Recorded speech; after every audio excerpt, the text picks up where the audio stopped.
So hello and welcome to our second webinar in the series titled Women Leaders in Water for Food, Improving Lives and Agricultural Productivity.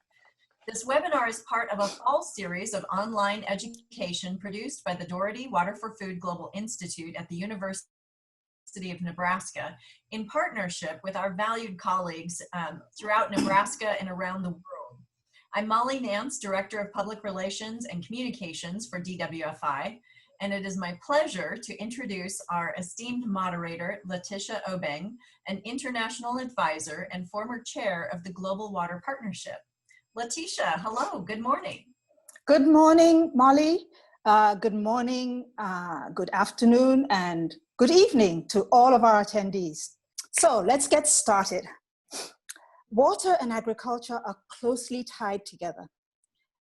Food security depends on there being water security. There are multiple millions of women involved in the water and agriculture worlds.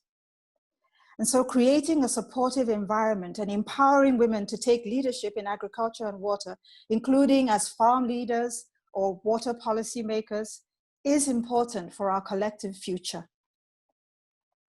Today, we will hear from two groups of women leaders. The women in the first group are currently making an impact through policy or projects, and those in the second group are specifically working to empower other women to advance educational opportunities, organize programming related to helping women be successful farmers and water managers. Our first group of panelists, women leaders in their fields, have worked hard to achieve their goals and advance water and food security.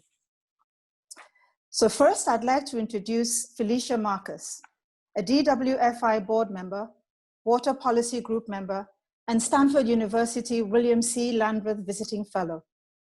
Felicia recently served as chair of the State Water Resources Control Board for the state of California, which, as we all know, is like a big country. Welcome, Felicia. Thank you so much. Yes, I think we're fifth or sixth. We like to point that out, so thank you for pointing that out.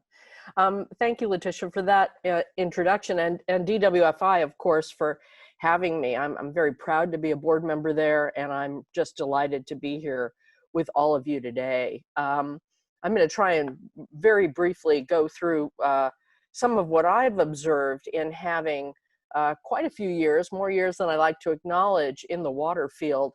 And I've been privileged to be one of the earlier leaders among women, at least in California, in the field, usually in what traditionally was a man's world, starting out actually running the Public Works Department for the city of Los Angeles, which was the biggest job I'll probably ever have, and the scariest, you know, the one I never slept a full night's sleep for 4 years. But through the course of my career, I've worked in urban, I've worked with agriculture, I've worked with the environmental community. And so I think I have a vantage point to observe now, 3 or 4 decades in, and I'll start you off today with that.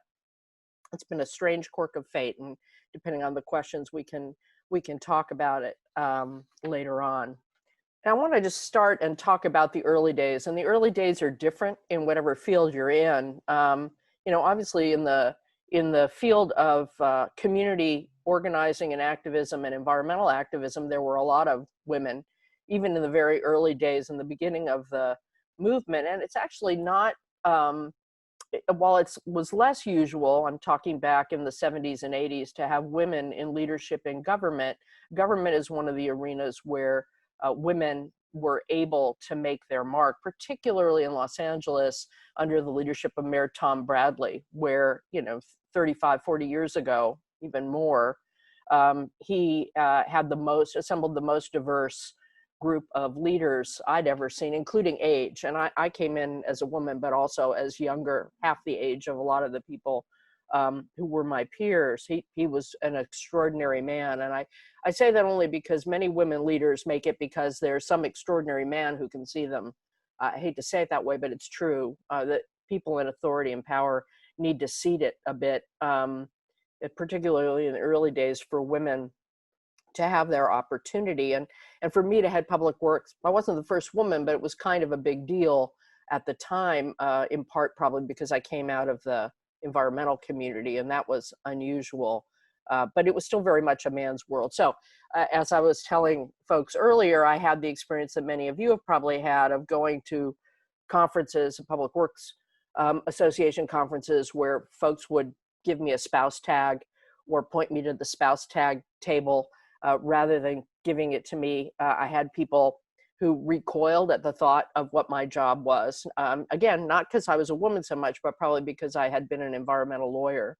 And then going to our large sewage treatment plant during a disaster where there was not much I could do other than try and provide moral support, where I bought dozens of donuts and brought them down to the sewage treatment plant and just handed them out to the people who were working around the clock to deal with this problem.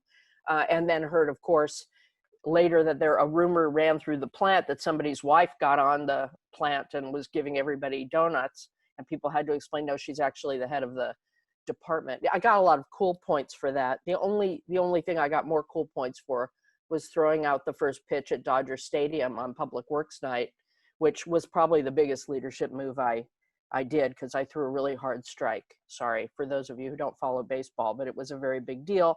And then just to pick another example, you probably all experienced having to have a male tell somebody something because that person just couldn't hear it coming from me because I was female. And we can talk about that dynamic too. Next slide. Now I'm going to go a little faster. Flash forward 30, 40 years to being the chair of the board of the State Water Board in California during the worst drought in modern history, in addition to other things. But the thing that was noteworthy here is that there had been 2 other women who had been chair of the board in the 50 years of the board's existence, both of them far earlier in its history. But this was the first time a major board of 5 in the state had 4 women on it. And it was noteworthy. It was noted everywhere. We were known as the dream team. I'm not sure it's totally because of our gender, but we really were the best board I had ever seen in terms of being respectful, listening to stakeholders, and being open to creative examples. Is that because we were women? I don't know. I think so. But I also think Steve was terrific, and he was younger than we were, so he referred to us all as his big sisters. And then something happened in 2017. You know, the water agency world in general was a bit slower than the public works side of the house. Although there have been extraordinary women leaders in California and the West, Pat Mulroy of the Southern Nevada Water Agency, or Maureen Stapleton of the San Diego County Water Authority, both now retired. Marcy Edwards was the first woman at the Los Angeles Department of Water and Power, but they stood out for their gender in a man's world. And something happened in 2017 where the head of our Department of Water Resources, definitely a man's world, the head of our largest water wholesaler, the board chair, Gloria Gray, the largest water wholesaler in the country, the head of the Bureau of Reclamation, you know, et cetera, were all women, and it was notable. And the water rights law bar changed at the same time in a way that was very visible. Now in agriculture, it's been a little bit slower, although there have been notable exceptions. Karen Ross, who many of you may know, who's a proud Nebraskan, coming from a farm family, has been our agriculture secretary in California now through 2 governors. She was the deputy secretary at the national level of the Department of Food and Agriculture. Ann Veneman, similarly from California, had been deputy secretary and secretary of agriculture. So there have been very celebrated women. Dolores Huerta, of course, of the farm workers, recently celebrated her 90th birthday and is an icon. And then in community activism, women have always played a role, but there's some pretty amazing activists in the Central Valley of California working in ag and with disadvantaged communities who have been the best activists I think I've worked with since my days at Heal the Bay. And Laurel Firestone, who you see on the left, took my seat, my successor at the board, not as chair, but as a board member. And she's really been fantastic. And similarly, you know, the resource conservation districts, extension officers, a lot of women, and a lot of the irrigations districts and the water associations in the Valley and agriculture are finally starting to make that transition with people like Nicole Van Vleck in Northern California, coming out of the rice community, and Jennifer Pierre at the State Water Contractors. And we're seeing a demographic transition happen, sometimes daughters of leaders in the field, but oftentimes not. And then finally, second to last slide for the close, some observations on what I'm seeing with this time. I'll definitely say, you know, the question is, does it make a difference? And I've done hour-long lectures on this, and I won't do that today. I would have to say a qualified yes. I think it has changed the discourse, not as much as I would like, though, and I have to be fine with that, because I feel like women can be whoever they want to be, not a caricature of who we think they ought to be. And that's the true parity in us, allowing us to be whoever we are. And if we can talk about that a little more in the discussion if we want to. I have noticed that the ladies' room is become a power conversation room at conferences. That I remember when I first saw that. That's a big deal. I do think I recommend Carol Gilligan's In a Different Voice, which is a great book about how women can see the world differently from men and what a difference it should make. It was it was an eye opener for me early in my career, and definitely worth looking at. We can talk about that. There's so many great speakers. I want to get to the other speakers. And then finally, I want to mention one point, which is the women's conference in California that has been going on for a number of years in Santa Barbara was also a very big turning point in California water, where it was the first conference, not by sector, but of women, with leaders in agriculture, leaders in urban communities, leaders in government, leaders in the environmental world coming together to talk about water. And the significant thing about this conference is that with the exception of my opening keynote the first year they had it, to talk a bit about being a woman voyaging through this world in California, the conference does not talk about women. It is just the best water conference that happens each year. And the panels are just about water issues, but they're different than other conferences. Because you've got ag, urban, government, and environmental at parity at the conference, and because it's just really informative and really helpful with the speakers. Actually, it's just stunning without there being a gender-based thing. It is the most helpful set of panelists you've ever seen, with very lively conversations. So that's the biggest difference I would point out, and I don't quite understand it, but it's fabulous. Just that this is a change that couldn't happen too soon. I think about the projects you're going to hear about and others I know about in agriculture with women's cooperatives on water from Vietnam all the way around the globe, throughout Africa, that the more of the leadership of women in this field, the better it is, not just for women who can be freed from backbreaking labor of carrying water and just everything, where women carry more than half the sky, carry more than half the load, but also improving lives for everyone. So with that, thanks for letting me join you today, and I look forward to hearing from the rest of our wonderful speakers. Thank you so much. Excuse me. Thank you so much, Felicia. And it really is fascinating to hear your experience in California, and to see the possible opportunities for the rest of the world that we can learn from you all. Yes, you've come a long way, and we're hoping that the rest of us can go that far and also beyond. Our second speaker is Liz Ellis, the CEO of IDE, a global organization that supports market-based approaches to improving quality of life through agriculture, water, sanitation, hygiene, and finance. Welcome, Liz. Thanks, Letitia. I'm so excited to be here today. I'm going to share a little bit with you about my own journey, some more about women in agriculture, and then some specific examples of IDE's programmatic work in the field, as well as internally to promote women's leadership. So jumping to college years, I'll just start off with when I was studying abroad in Namibia, I volunteered for the first women's NGO in the country. And I really recognized the incredible power of women's economic empowerment for women to make decisions for their own families. After I worked for a couple of years, I enrolled in grad school, and my husband and I also went into the Peace Corps together in Morocco. And while I was in Morocco, I completed my master's research on the social and economic benefits of women's memberships in cooperatives and associations in the artisan sector. And then from there, I hoped to have a Peace Corps photo for you guys, but my time was pre-digital and my garage is a mess, so sorry about that. After Peace Corps, I worked for an international development consulting firm where I really focused on economic growth across the Middle East, Africa, and Asia. And my technical focus was really around agriculture, microfinance, M&E, and gender.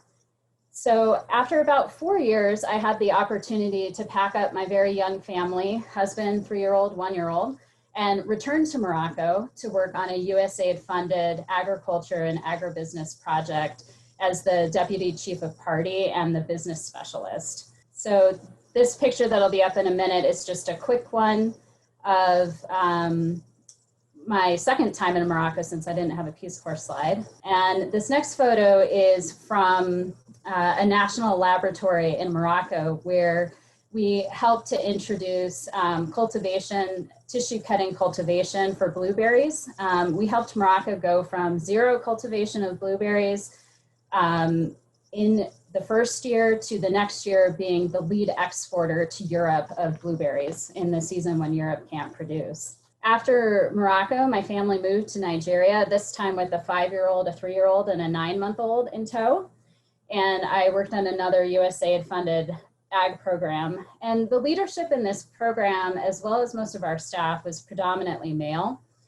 And in both the projects in Morocco and Nigeria, I was heavily involved in our data collection efforts, and I quickly pushed for further efforts to incorporate more women into our projects and helped to successfully raise the participation by female farmers in those programs from about 10% up to as high as about 40 to 45%. And really, as anyone who has worked in agriculture with women can tell you, the data showed very, very clearly that women adhere more closely to the protocols and had higher yields than their male counterparts. And then after leaving the consulting firm, I joined IDE as the Chief Operating Officer about 7 years ago. We have a global team of about 1,000 staff worldwide. This picture here shows the distribution of our team across 10 countries in Africa, Asia, and Central America.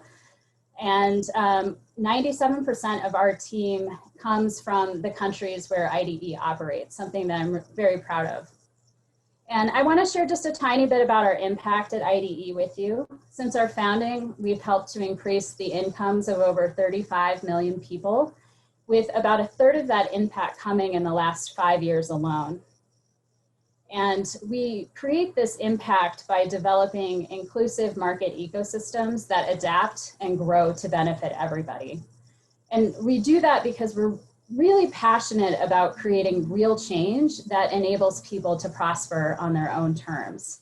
So as an example, one of our core ag interventions is coaching farm business advisors, or FBAs, who serve as private sector extension agents of the last mile. We recruit entrepreneurs from the rural areas, provide them with agronomic training, help them establish business partnerships with input suppliers to sell seeds, fertilizers, drip irrigation equipment, and other income producing technologies. And then the FBAs earn a commission on those sales from the input suppliers. And the benefit that farmers receive is that they get that direct agronomic advice right at their doorstep, and they're also able to purchase the inputs without excessive cost to travel to a regional capital or provincial town. So this picture here is one of our Zambian FBAs, and the second picture is another of our Zambian FBAs who's demonstrating a low-cost rope and washer pump technology. This can be paired with drip irrigation to help farmers irrigate their crops. And this next picture I love, it's a former FBA of ours who started her own input business. Her husband actually joined her in our FBA efforts, and when they saw how much work there was and the demand for the input, she actually started an inputs business. So her husband still does extension efforts, and she developed and continues to run this input business today.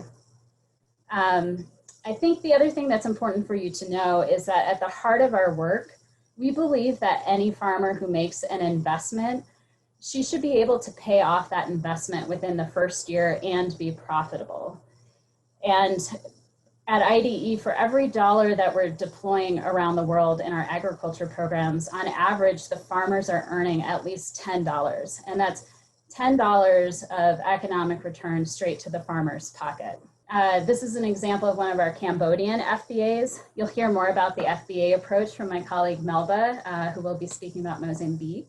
And this one is one of our Nepali FBAs with a low-cost gravity-fed drip irrigation system. This next slide is describing our multiple-use water systems. These are designed from the outset to benefit both agricultural usage and household water usage. The multiple-use water systems help to increase the income of families by about $200 to $300 a year. And they also drastically reduce the labor required for women and girls to collect water. As a result of that, we see more girls who are enrolling in school. And then we also see positive impacts on the family and the community in terms of having access to clean drinking water, and also the incorporation of nutrient-dense vegetables into their diets as a result of being able to irrigate their crops. And just to share a little bit more about the moose, IWMI completed a study of our moose and found that 85% of them were still functioning after 7 to 10 years. And that is because they are able to drive profits from their farming, and they invest that in the operations and maintenance of those systems. And IWMI also documented a cost-benefit ratio of 11 to 1, both in terms of increased income as well as improved equality for women with the use of the systems. So this next slide and the two after it show some of our Nepali farmers who are working with drip irrigation systems. Now I'm going to just shift back quickly to IDE and just share a bit about the fact that I'm also super passionate about strong ecosystem creation within IDE to promote women's leadership. I had the opportunity to take on the CEO role for IDE in January of last year, and I set out a very clear objective to increase the number of women on our team globally, as well as women leaders within the organization. And we moved from 30% of our staff being women in January of 2019 to 36% as of June of this year, with 40% of our senior managers across IDE being women. Another step that we took is we've upgraded our gender equality policy in April to a gender equity and social inclusion policy. And we've set a really aggressive 24-month timeline to make good on 6 commitments of mainstreaming efforts within our policies and structures internally, and then 7 integration commitments with our technical programming. And I just want to say thank you. This is just a quick glimpse into some of the work we do, but I'm super glad to be on this panel, and I'm so grateful for all the work of all the women leaders today. Thanks. Thank you very much, Liz. Thank you for sharing your personal journey as a wife, a mother, and a leader, and for all the work that you're doing within IDE as well as in the projects around the world. Our next speaker, Olufunke Cofie, who's the head of West Africa Office of the International Water Management Institute. Thank you very much for having me today. It's my pleasure to present my experiences from West Africa, where I have been working for the past almost 2 decades. The context of my work is within the International Water Management Institute, IWMI, which is an organization that is part of the CGR system organization, set out to contribute to a water secured world with a mission of providing water solutions for sustainable climate resilient development. And we do this through research for development activities, working towards a transformation in the agricultural water use space. And we are doing this in different parts of Africa and Asia, where I have responsibility for working in West Africa and for leading the IWMI work in West Africa. it implies that I have to lead the development of various research activities and work together with a team of research scientists from different disciplines to contribute to our mission as contextualized for the West African sub-region. So we are working at different scales and on different issues. We're working with multiple partners. We work on the ground level, from contributing to small-scale farmer-led irrigation to medium, large-scale irrigation at the farm level, to working at basin watershed level, looking at water resources management in the context of climate variability in the region, and also looking at aspects of minimizing pollution in the water systems by recovering nutrients, organic matter, and other resources that otherwise could pollute water resources, but which we can actually use for productive activities in food production system. So at these different levels, we generate diverse knowledge products in form of tools, guidelines, business models, water accounts, maps, and all kinds of knowledge products to support decision-making processes by policymakers and other practitioners. So in my region, within my organization, the research scientists that are working to generate this knowledge are predominantly women, by the way. We're about 60% women, and we are from different disciplines and different parts of the world. So we are doing a very good job as women in the organization and with the supporting enabling environment that we have within the organization. So from some of the things I personally have been involved with as a researcher in the past years, I just want to highlight 3 key programs, and I want to draw lessons out of those programs. One is a program that we have implemented that I've led in promoting the contribution of urban and peri-urban agriculture to more resilient urban food systems in the region. In this context, I managed a large portfolio in the region, and I contributed as part of the overall global program committee to the work that have been done in South America, in other parts of Africa, and in Asia. We have done quite a lot of work in the past years to bring into limelight the role that farming in and around cities can play as part of authentic land use systems, and how this can be recognized as valid farming systems, particularly in support of urban food systems. In this context, we have the research that have been involved with had really generated results that led to improved production techniques, including reusing water for agriculture, including improving access to inputs and output markets, and more importantly, integrating the urban and peri-urban agriculture systems into national policies and municipal action plans that became more recognized in different cities where we worked. Ultimately, this has translated into increased income for many farmers. A second project that I want to highlight is about promoting the recovery of useful resources from waste, things that otherwise are called waste, solid and liquid waste in urban areas that constitute in our region a nuisance and source of pollution in the water bodies.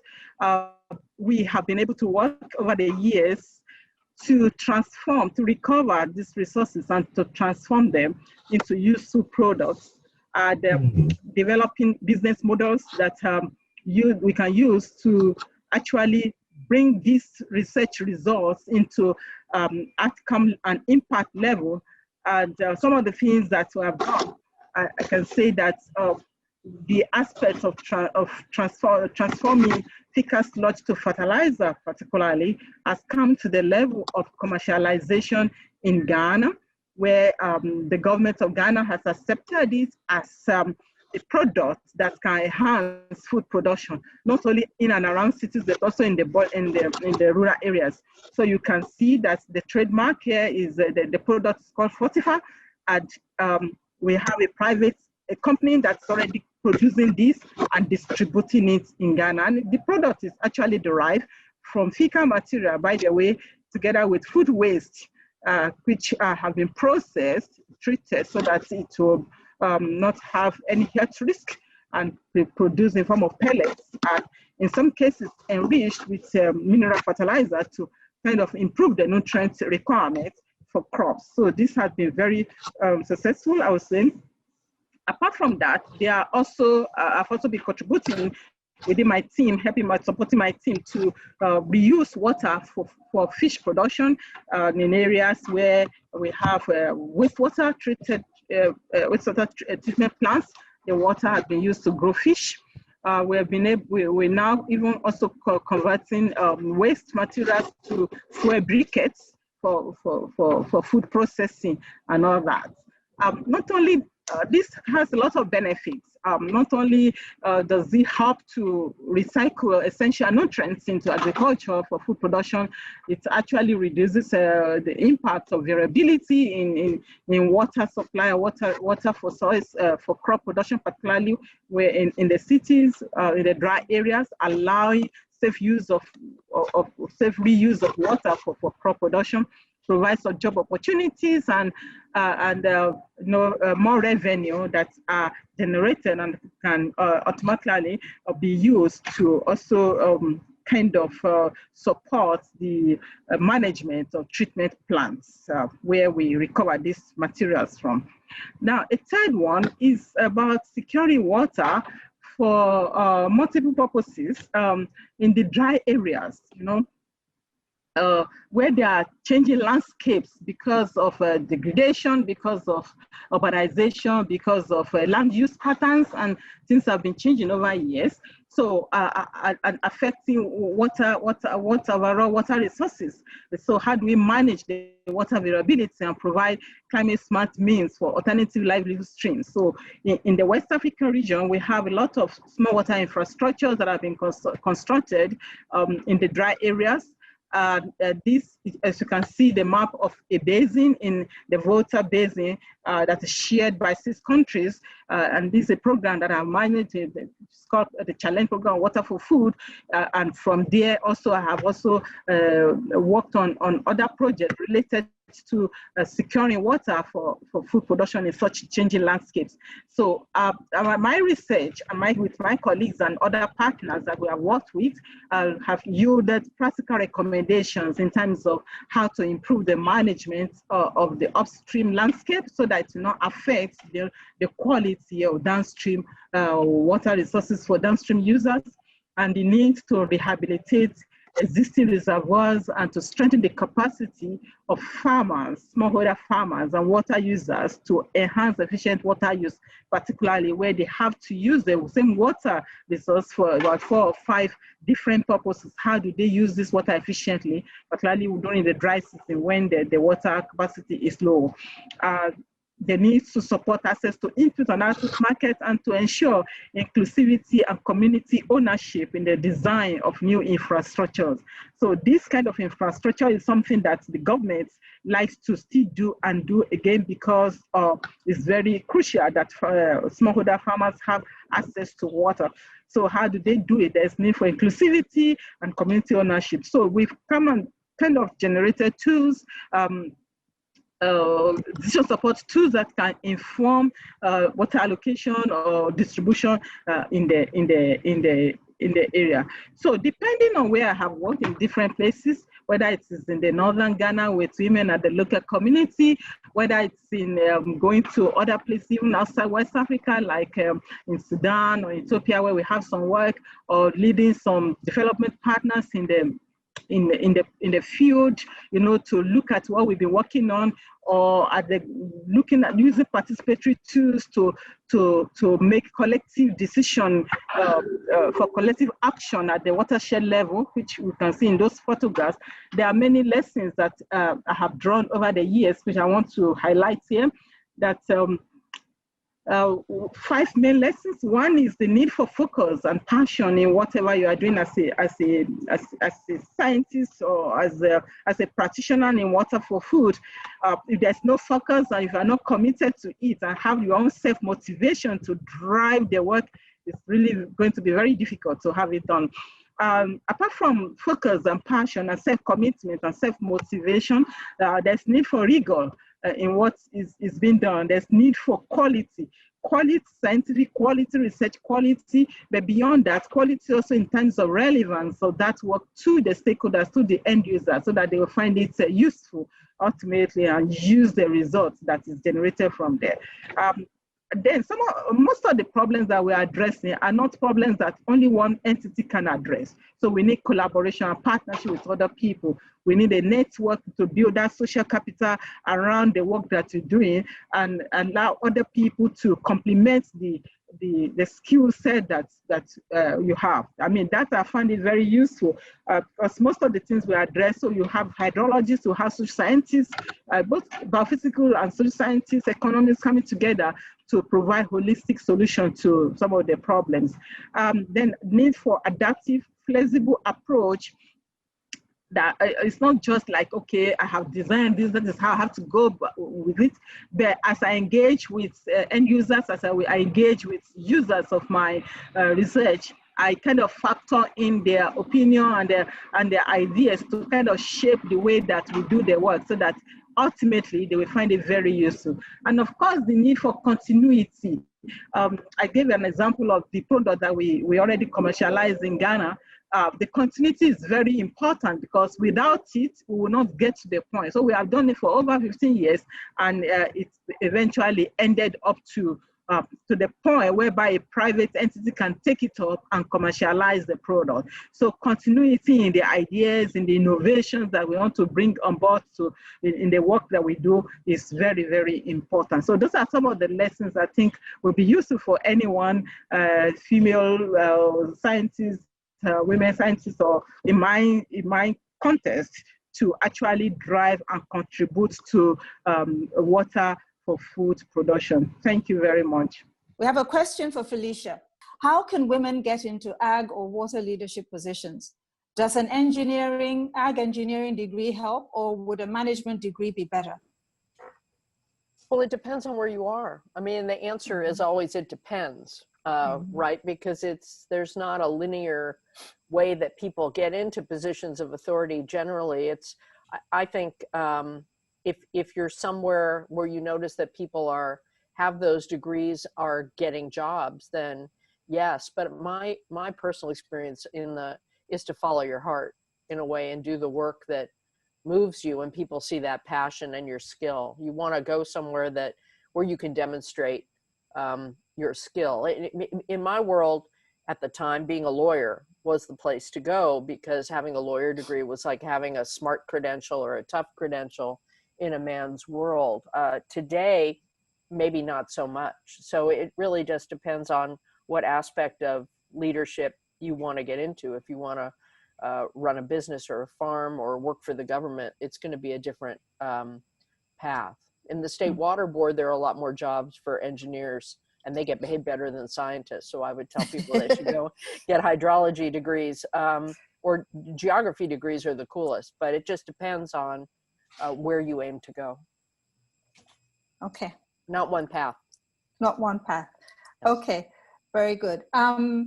For Liz, somebody wants to know how we can create programs or projects for development and guidance related to women in agriculture. I mean, there are a lot of agencies working on this issue, so I think the best would be for us to circulate some of those links following the call, because there's a very big collaborative push on this, both domestically and internationally. Great question. Okay, that's a good answer. And this is a good segue for me to say that what we're hoping is at the end of this webinar that this conversation will continue, and we will be able to give the participants an opportunity to engage with you all as leaders even further, so that you can give them advice and guidance as you see fit. We now have an opportunity to watch a video It's a video that is taking us to one of DWFI's research projects in Rwanda, where irrigation business models for smallholder farmers are being reviewed. Rwanda is a small African country spanning just over 25,000 square kilometers. Despite its challenging past, Rwandans are working hard toward food security, improved nutrition, and increased quality of life, led in part by their government's strategic initiative to double the amount of irrigated land by 2024. The Doherty Water for Food Global Institute at the University of Nebraska and its partners are on the ground working to find the best models for sustainable irrigation while looking for potential opportunities to scale these models in sub-Saharan Africa. Smallholder farmers in Rwanda typically farm about half a hectare, or just over an acre, but represent more than 70% of agricultural activity there. The future of food security and nutrition, and the resulting increased incomes, depends heavily on the country's ability to produce more crops, and this can be achieved by putting the country's underused water resources to best use through irrigation. The Water for Food Global Institute understands the key to success is to gather perspectives from Rwandan farmers and train future generations of entrepreneurs. By 2023, more than 200 young Rwandans will have studied ag-related topics at the University of Nebraska-Lincoln. DWFI shares its knowledge by leading classes on global entrepreneurship, agriculture, and sustainable development. Plus, the DWFI team works with Rwandan students who return to their home country for summer internships to research potential business models for irrigation. One such model is Volta Irrigation, an agribusiness started by young entrepreneurs. Most Rwandan smallholders cannot afford the high fuel or upfront equipment costs. Instead, Volta provides a bicycle-like irrigation unit that has a battery-powered pump that is charged through pedaling. They provide seeds, fertilizer, and the use of irrigation equipment in exchange for a share of the revenue post-harvest. So it starts by just this action of pedaling, where someone pedals comfortably, and then we convert this energy from pedaling and then from mechanical energy to electrical energy, which then we store into a battery. Volta's system has allowed Giscard to grow more profitable vegetables that require more water and increase his revenue. In the 5 years to come, for sure in summer, you no longer see this problem of dryness. The whole place will be green, I'm sure. We have hope. Many Rwandan farmers don't have access to adequate capital to purchase irrigation equipment. A government subsidy can provide half the funding for small-scale irrigation technology. The other 50% is paid by the farmer and is often still out of reach. Augustin recently purchased a diesel irrigation pump and pipe using the subsidy, but has lost money in his first season with the new equipment. He attributes this to high diesel costs and a poor market at harvest, but is hopeful the watermelon crop he plans to grow in the dry season will be profitable. The village of Kajitumba is home to 37 community center pivots, paid for by the Rwandan government. The land of nearly 500 smallholder farmers gets water from these pivots. These center pivots, along with government introduction of fertilizer and planting practices, have allowed Leo to move beyond subsistence farming and turn a profit. Government costs for this irrigation model are high, and replacement parts are hard to find, but the community has seen increased wages and economic growth. A well-organized farmers co-op can share the burden of irrigation costs. Like in Augustin's case, the Rwandan government subsidized half of the equipment, the co-op invests 10%, and the remaining 40% is paid through a microfinance loan paid off by the co-op over a few years. But this type of loan is often difficult to secure for smallholder farmers. Through her co-op's shared portable sprinklers, Patricia has seen a 50% increase in yields. But most importantly, irrigation has allowed her to grow a crop in the dry season, make a profit, and buy necessities for her family. The potential in Rwanda is great. Regardless of the method, smallholder farmers in Rwanda are excited about the future implementation of irrigation. Cost-effective scaling of smallholder irrigation could unlock increased crop production and result in more stable income for the bulk of the population. And the Doherty Water for Food Global Institute is helping develop the next generation of farmers and entrepreneurs to make this bold dream a reality.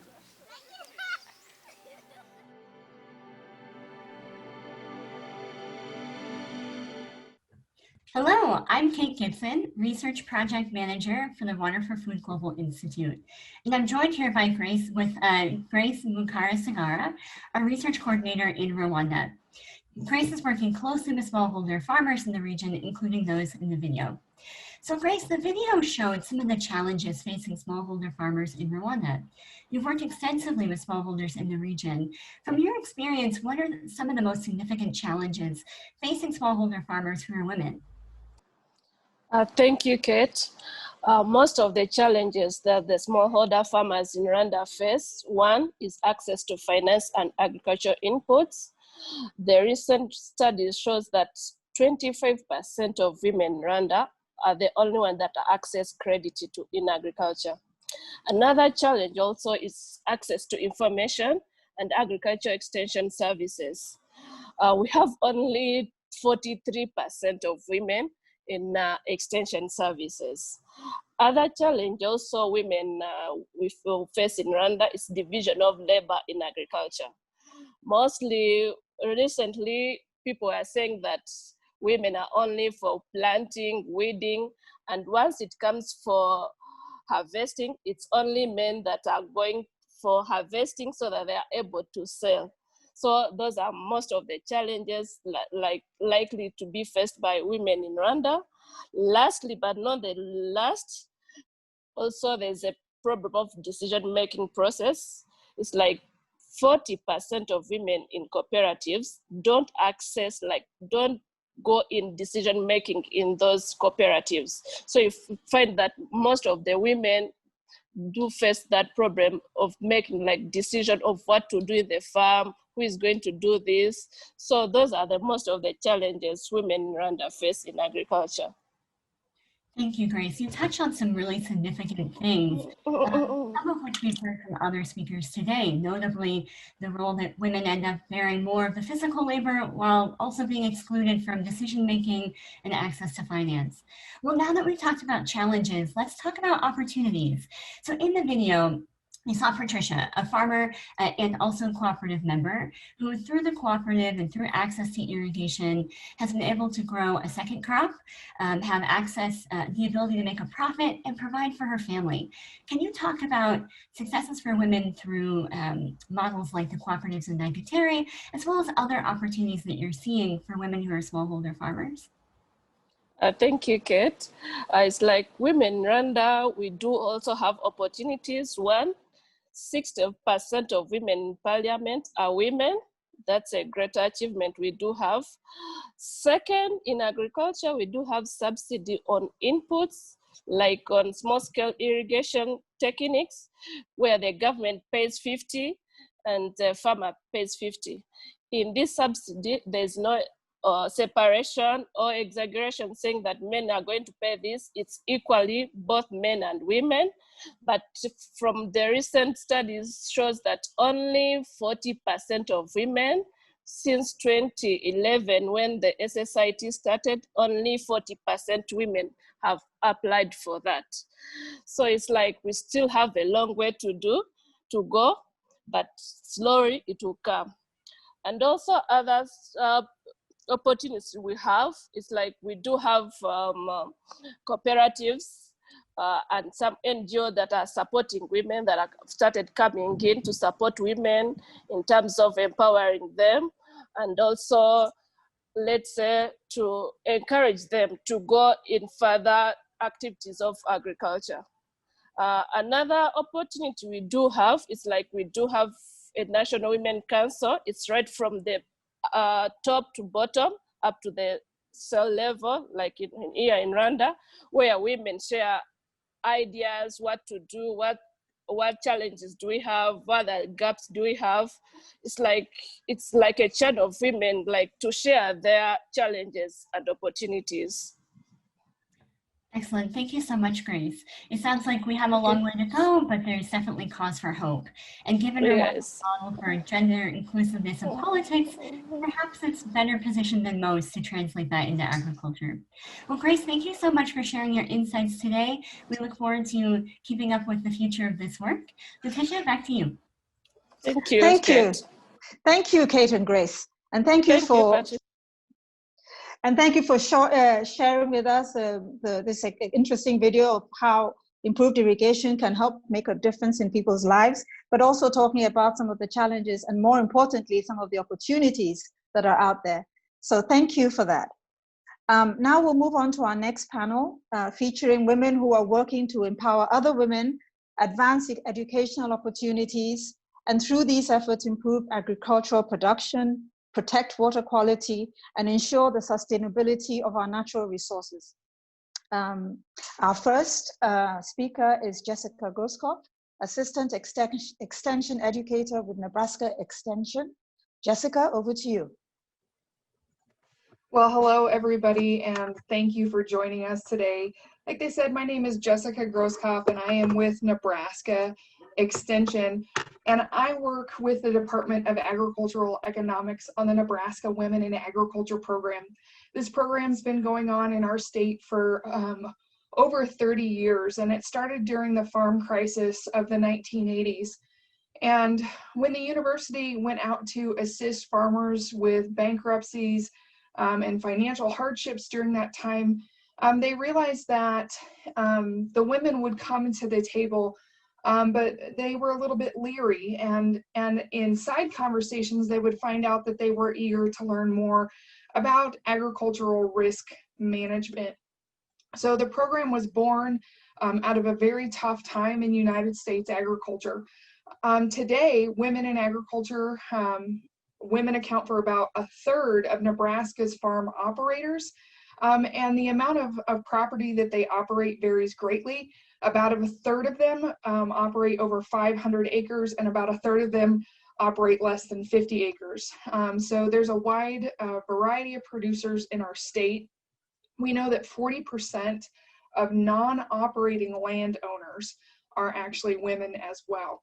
So as we start to think about this, we know that women are holding leadership roles and decision-making roles, and a lot of times they have more questions that they want answered. And so the Nebraska Women in Agriculture program strives to provide them with opportunities to learn more about agricultural risk management.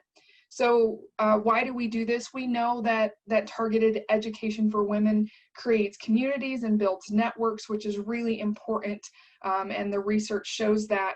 And we know that these communities or networks support informal learning and mentorship, but they also help mitigate isolation and the difficulties of being involved in agriculture. So our program has a flagship event. We host an annual conference every year, which happens in February in Nebraska, which is very cold. Sometimes we have to battle the snowstorms to get there. But on average, we have about 250 participants at this event. And the average age of our attendees is about 45 years old. Over half of our participants identify as a farmer or a rancher, 11% as landowners, 21% as ag professionals, and the remaining as students. We also host several smaller events throughout the year. And the reason we want our events to be smaller, we shoot for about 20 participants or less in these smaller either courses or workshops. And that's because we want participants to have the opportunity to ask questions and really gain a connection with one another, so that there's lots of peer-to-peer learning, as well as connection to the speaker or the presenter. And our smaller events are facilitated by trained instructors, and we really encourage them to be hands-on activities that focus on building knowledge and skills and abilities of attendees. Right now, we're holding online record-keeping courses, and we're also working to launch a few more online series this fall, one of which will be highlighting Nebraska entrepreneurs who are marrying their farms with another business. So our first one will actually be a direct-to-consumer beef sales business. We also have a lavender farm and a berry farm that we will be highlighting that are all run by women here in Nebraska. So I think Felicia said it best. We want women to be who they are, not who we want them to be. So we're very aware that there's a broad spectrum of feminism within our the people who come to our events. So whether they identify as a farm wife or a farm her, we really want to meet them where they are at. We're also seeing in Nebraska more transitions between, instead of from the farm moving from father to son, we're seeing more move from the elder generation to their daughters. And so we know that it's important that we continue to do this work, and we're seeing an increase of the number of women as undergraduates in Midwestern universities. Currently, women have become more than half of the agriculture degrees awarded at undergraduate universities in the United States Midwest. We couldn't do this work without the funding of our partners, specifically Farm Credit Services of America, the North Central Extension Risk Management Education Center, and USDA NIFA under the Farm and Ranch Stress Assistance Network grant and the Beginning Farmer and Rancher Development Grant. So with that, I'm going to yield the rest of my time to our other speakers. Thank you so much. So precise, but yet so full of information. Thank you so much, Jessica. And this is really impressive, what Nebraska's women farmers are doing. And thank you for the support that you're giving them. And maybe we can get them to join the California Women Conference, and that would be really powerful.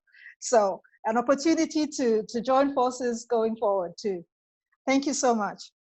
Our next speaker is Melba Mussagy, who is IDE's Mozambique Programs Manager. And Melba has a presentation for us also. So Melba, over to you.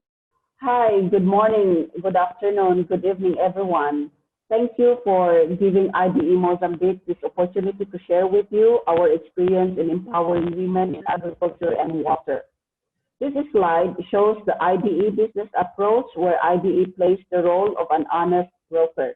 It facilitates the linkage between smallholder farmers and markets through FBAs, or farm business advisors, or rural entrepreneurs in other words.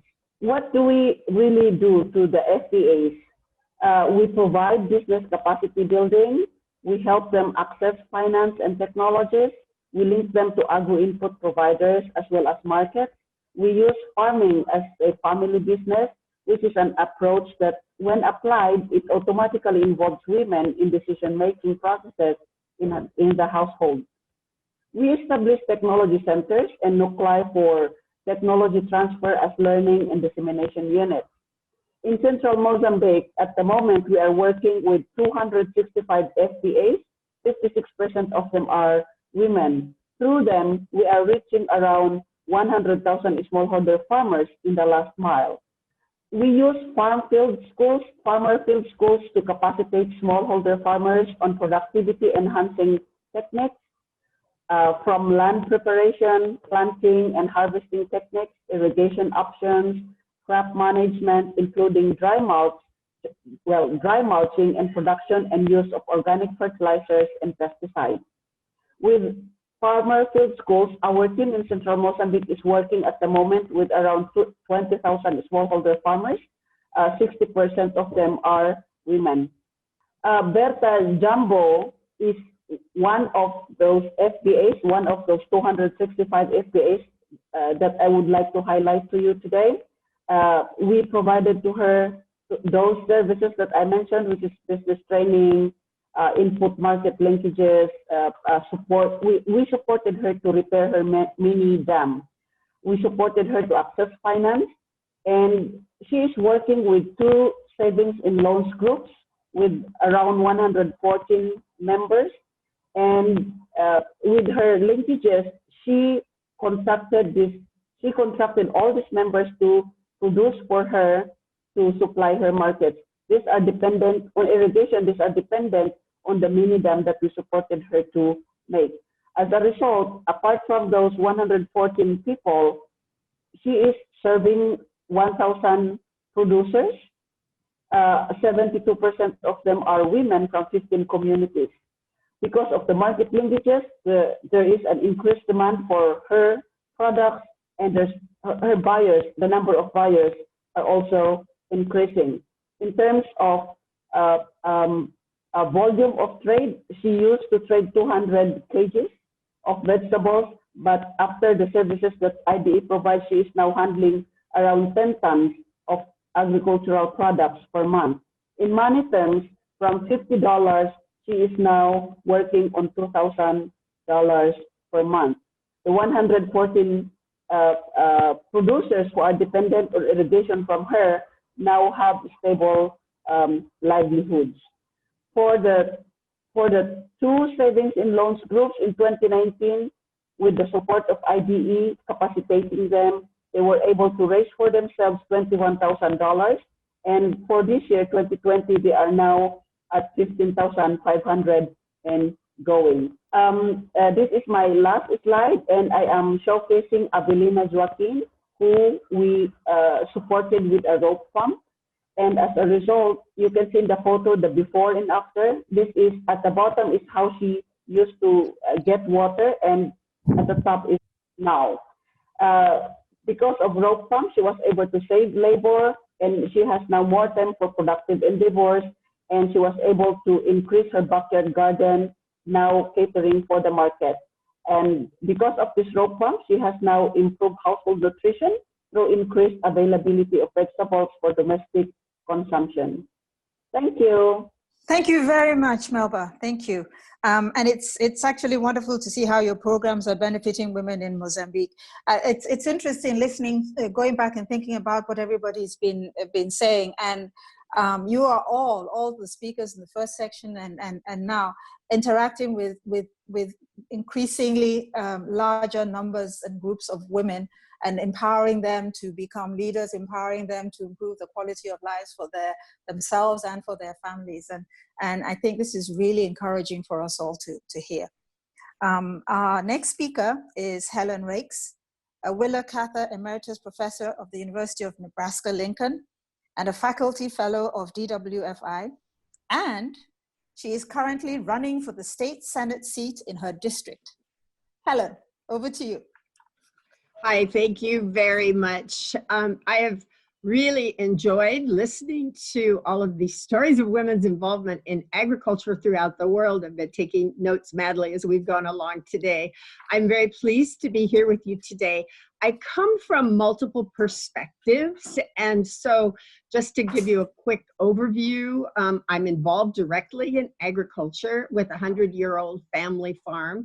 Second, I've been on the faculty at UNL, and so I'm going to give you my perspective as a woman in research and some of the water and agriculture projects that I've been involved in, particularly as they pertain to water. And third, I'm running for office, as she said it, so I'll tell you just a little about that. I know we don't have a lot of time, so I'll try to make it up. I live on a 100-year-old family farm that has a feedlot, so beef and organics. And we have a storefront for Wagyu Angus beef that is run by a woman, my daughter-in-law, who is doing a great job with that business. Slide, please. Okay, just to give you an idea of the thinking that's been behind my research at the University of Nebraska, I have for my entire life focused on particularly vulnerable children and situations environmentally and psychologically that create vulnerability for children and how we can address those. So the assumptions behind what I'm going to share with you is that the early years are very, very sensitive periods for development. And that not only is the individual, the child affected, but entire populations of a country, the social capital of the population are affected. In the world today, we see more children are surviving, infant mortality is being reduced, but millions of those children are not thriving. Many of them are malnourished, but I'm particularly interested in the part of malnourishment that water quality affects. And what we know is that water quality does affect children's mortality, morbidity, brain development, their growth, particularly as we think about stunting and cognitive capacity. And so that's the area I've targeted in on. And how is that happening? It's occurring because the water quality and the factors that are in our water, whether it's bacteria or contaminants, affect the child's delicate system's ability to absorb nutrition. And so that's kind of the key to my research here. But then many things can help, such as the types of programs you're talking about, nutrition supplements, of course, but they're only part of the equation, as well as programs like WASH. And I know some of you are involved in that, and many others as well. So we can take that slide down. That's my only slide. But I want to tell you about some of the studies that I have carried on over the past decade or so. The first one is one that's been focused on water quality in Rwanda. And we, of course, heard from our Rwandan colleagues here today already. In that one, we've had a particular interest in finding variability around water sources and also child stunting. And so for several years, we've been seeking funding for this study, and it's finally funded now. And of course, in our COVID environment, it's going to take a while to figure out how to carry it out. But we'll be examining child stunting in various parts of Rwanda and its relationship to water quality. Also doing measurements of the microbiome so we can understand what's happening in the child absorption and the child. The next study that I've been involved in has been in Nebraska. So I'm going to bring you back to home here. And that's where we've been looking at nitrates and nitrosodables, which are runoffs from fertilizers that find their way into the water system, and particularly as they occur in families using well water. So not municipal sources, but actually water that is in wells on their own homes. And we're looking at the relationship of those to children's birth defects. And it's in the field now, so we're excited to see how that's going to come out. Overall, when it comes to research, and as a woman, I've been on a number of committees, whether it's through Water for Food or with other agriculture leaders, both in the US and also as our team has gone globally. And while they're often focused on production in one way, shape, or form, I've been more focused on trying to help make connections between the water sources in these cases and health outcomes. And so I think that's another perspective that's a little bit different than the traditional one, but I think it's been helpful and it's actually been adapted as I've gone along. Finally, I will say that I'm retiring as a professor of child development. I'm emeritus now, as was said, and I'm running in a very conservative but also agriculturally oriented district, which is where I live. And I'm excited to be representing rural families and to be thinking about women agriculturalists as well as the men in this traditionally, I would say, conservative district. Some of the things that I've been emphasizing are thriving communities. It's like, what do we need to do to help these rural communities not only survive, but thrive into the future? I've always thought about thriving children, so it's exciting to think about thriving communities as well. How do we promote small businesses, small agribusinesses, and particularly with women? And I will conclude by saying, there's never been a woman representative from my district before. So I am hoping to be the first one and to have many opportunities to think about women in agriculture from the point of view of the Nebraska legislature. Thank you. Thank you very much, Helen. Survive, but more importantly, thrive. Yes. Indeed, you are proof that women can have many careers and chapters in their lives. And we wish you all the best with your campaign. We're looking forward to hearing the results. So we have finally, our last speaker is the young woman who was the keynote for the first webinar in this series. And you can watch that webinar on the DWFI website. She's agricultural entrepreneur and chef, Louise Mabulo. Welcome back, Louise. Thank you so much, Letitia. It's a privilege to be back. And I just have to say, as one of the younger speakers here, this discussion gave me life and inspiration to meet so many women role models in Water for Food. And I'm so glad. But anyway, onto my presentation. Hello, everyone, and mabuhay. I'm Louise, and I'm a young farmer and agripreneur from the Philippines. To tell you about my social venture, the Cacao Project, next slide, please. Our mission is to build resilient and regenerative livelihoods to equip farmers to be better positioned for sustainable success. So next slide, please. We began as a typhoon relief effort after Typhoon Nocten, where we realized that we needed to address issues of food security and resilience in livelihoods and land management in our community, especially with these yearly weather conditions, as the Philippines is in the typhoon belt that affects everyone, especially farmers every year. Farmers are the most vulnerable group to these weather conditions. So next slide, please. Much of our work is community driven. So this is a snapshot of our community, and many of our farmers we work with are families who are reliant and dependent on agriculture as their primary source of income. So we work with a lot of families who benefited from a law called agrarian reform, which often means that they were given land, but they don't know how to optimize or manage or turn it over for better profit.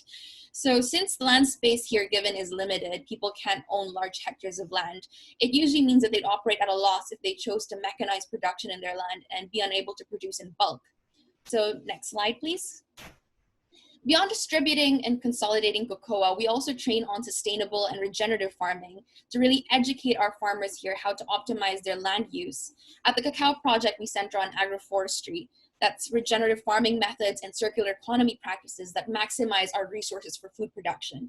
And we try to ensure that not only is nothing wasted, but our practices are also healthy for our farms and our environment. So to give you a little snapshot of that, I wanted to take you virtually to our farms in this next slide. So here you'll see on the top corner rice hull, which is one of the main sources of waste in a lot of the farms here. And we use it as beddings in a lot of the pigs, since piggery is one of the things that are quite frequently produced here in our farms. And instead of having those rice hull burned as waste, we use them as a bedding. So this rice hull absorbs a lot of odor and manure and works as a comfortable bedding for our hogs. And in 3 months' time, we gather this rice hull and compost them through vermicompost. And it's placed in sacks and used as fertilizer and mulch throughout our farms. And we grow a variety of crops here in our town to promote diversity, and using certain plants as natural nitrogen fixers to enrich our soil, as well as utilizing food waste in farms to feed pigs and animals, which is kind of circular. And we encourage growth as well of duckweed and nearby water sources too, to help purify our water sources and use that as natural animal feed. So that's just some of the surface level, simple and basic ideas that we do here in our circular economy models. And this entire process can be varied and adapted into local farms depending on what they're growing and what they already have that's existing.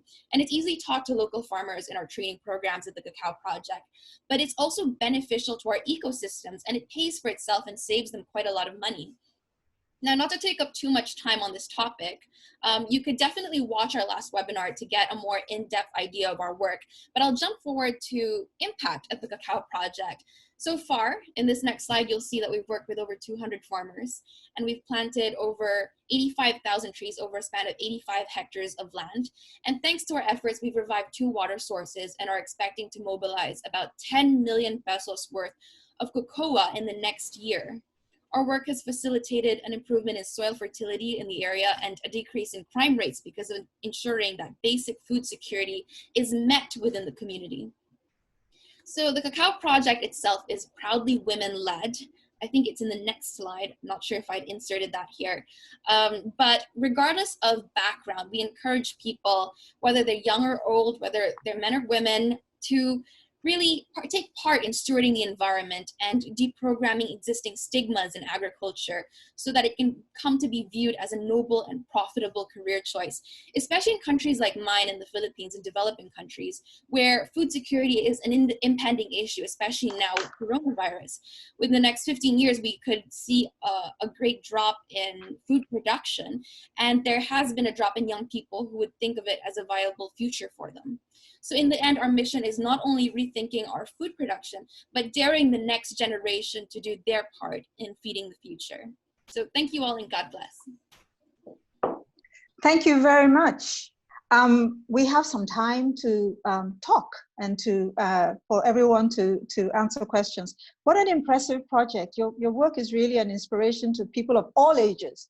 Not just the young ones, giving us an opportunity to try and use our strengths to improve our world. So thank you, and keep up the good work. Keep up the good work. So let's look at some questions, and let me start off with Jessica. Jessica, what actions can rural communities take to better support women in water and agriculture? And a follow-up from this is, what is the biggest gap that you see in community resources for women pursuing these particular areas of water and agriculture industries? So Jessica, are you still with us? Yes, I'm still here, and that's wonderful. That's a big one. Yeah, it's a loaded question. I would take a stab from the book Lean In, and that's offer them a place at the table. We know that women, at least in Nebraska, are involved in 78% of the on-farm decisions. They're very knowledgeable about their operations. And I saw, a question in the chat about their understanding of well use and groundwater and those kinds of things. And they're very knowledgeable about farming. So offering them that opportunity to step into a leadership role and offering that those meetings take place at a reasonable time and understanding things like childcare and flexibility in scheduling, I think is something that's always valued. What was the second part of the question then, Letitia? What is the biggest gap in community resources you have seen and for women who are trying to pursue these industries? I'm not sure what the biggest gap is. I think the opportunity is, and the encouragement to me is always a resource that we can use more of.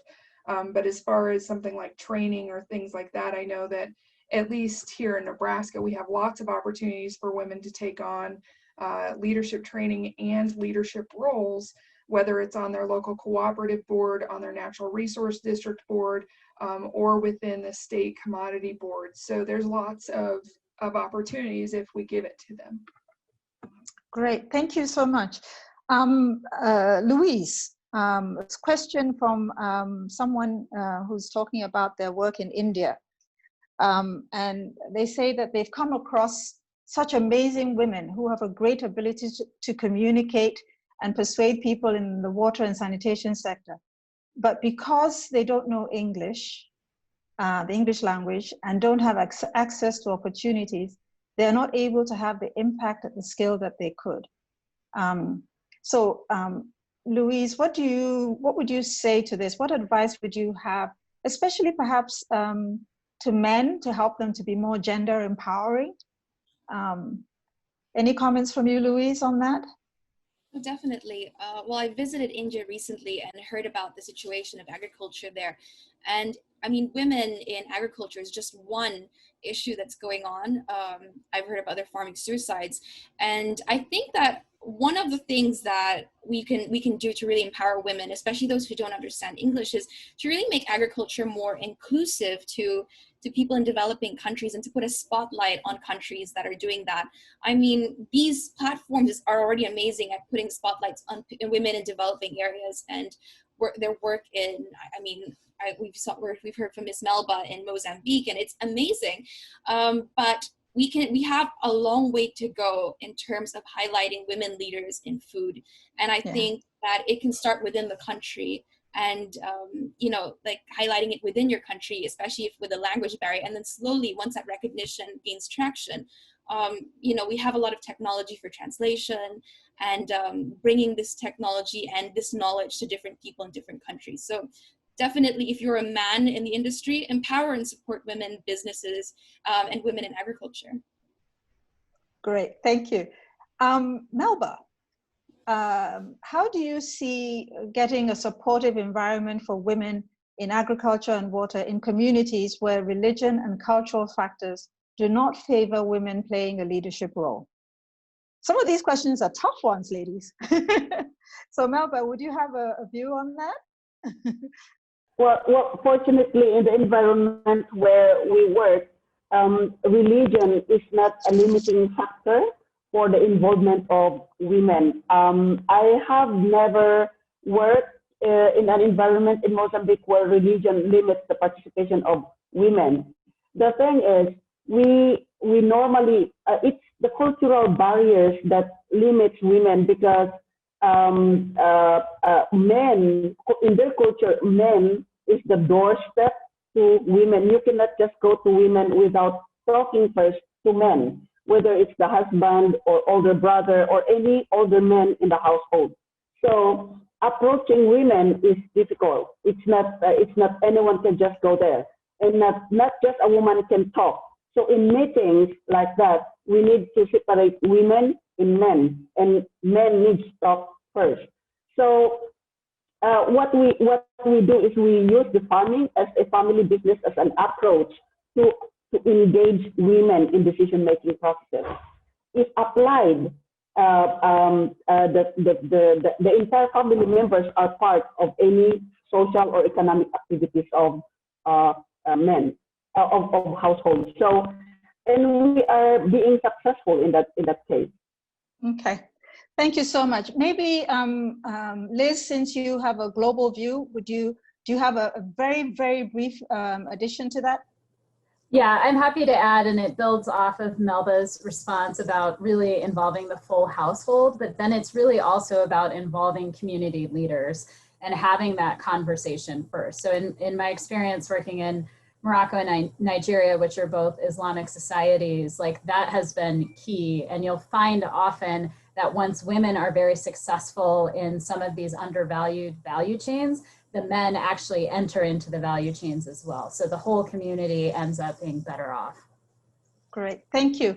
So we have time for one last question before I wrap up. And I think I'm going to ask Helen this last question.